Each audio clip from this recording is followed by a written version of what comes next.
নমস্কার বন্ধুরা, আপনার কম্পিউটার দিশা ইউটিউব চ্যানেলে স্বাগত। তো আজকে আমরা পি ট্যাগ সম্বন্ধে জানব। তো পি ট্যাগ হলো এইচটিএমএল এ পি ট্যাগ হলো ওয়েব ডেভেলপমেন্টে অনুচ্ছেদ বা প্যারাগ্রাফ তৈরির জন্য ব্যবহৃত হয়।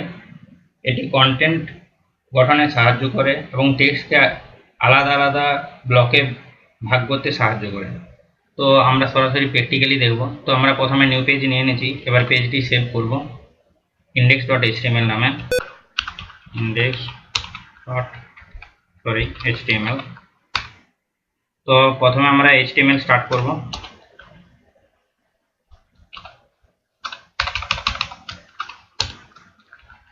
তারপর হেড ট্যাগ স্টার্ট করব। হেড ট্যাগের মধ্যে আমরা টাইটেল ট্যাগ দেব, যে প্যারাগ্রাফ ট্যাগ।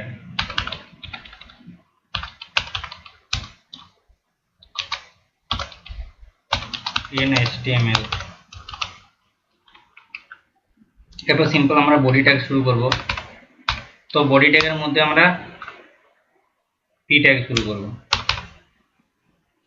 তো পি ট্যাগ এর কাজ সম্বন্ধে আমরা জানবো। তো পি ট্যাগের অ্যাট্রিবিউট অনেকেই হয়, তো তার মধ্যে বিশেষ যে অ্যাট্রিবিউটগুলো আমরা ইউজ করি সেগুলো হচ্ছে অ্যালাইন। তো আমরা প্রথমে কন্টেন্ট দিয়ে দেবো পি ট্যাগে।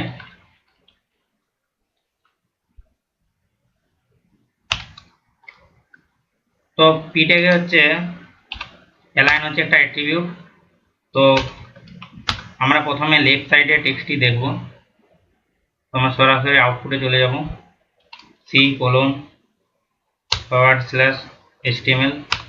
index.html। তো এই হচ্ছে আমাদের আউটপুট। তো বাই ডিফল্ট উইন্ডো কি করে না, প্রত্যেকটা টেক্সটকে বাঁ দিকেই রাখে বা লেফট অ্যালাইন করে রাখে। তো এরপর আমরা রাইট অ্যালাইন করে দেখব টেক্সটটা। দেখো রিফ্রেশ করছি,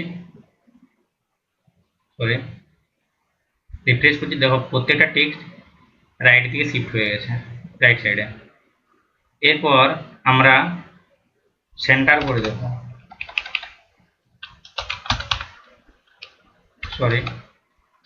সেন্টার।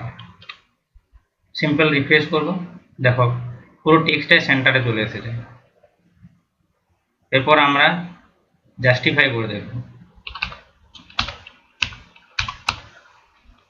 জাস্টিফাই মানে পুরো উইন্ডোজে টেক্সটটা সমানভাবে থাকবে, লাইনগুলো কোনোটা আগে পরে লেফট লাইনের মতো আগে পরে শেষ হবে না, পুরো সমানভাবে সমান দিকে শেষ হবে। তো ভিডিওটি যদি ভালো লেগে থাকে লাইক করুন, চ্যানেলটিতে নতুন হলে সাবস্ক্রাইব করুন। Thank you.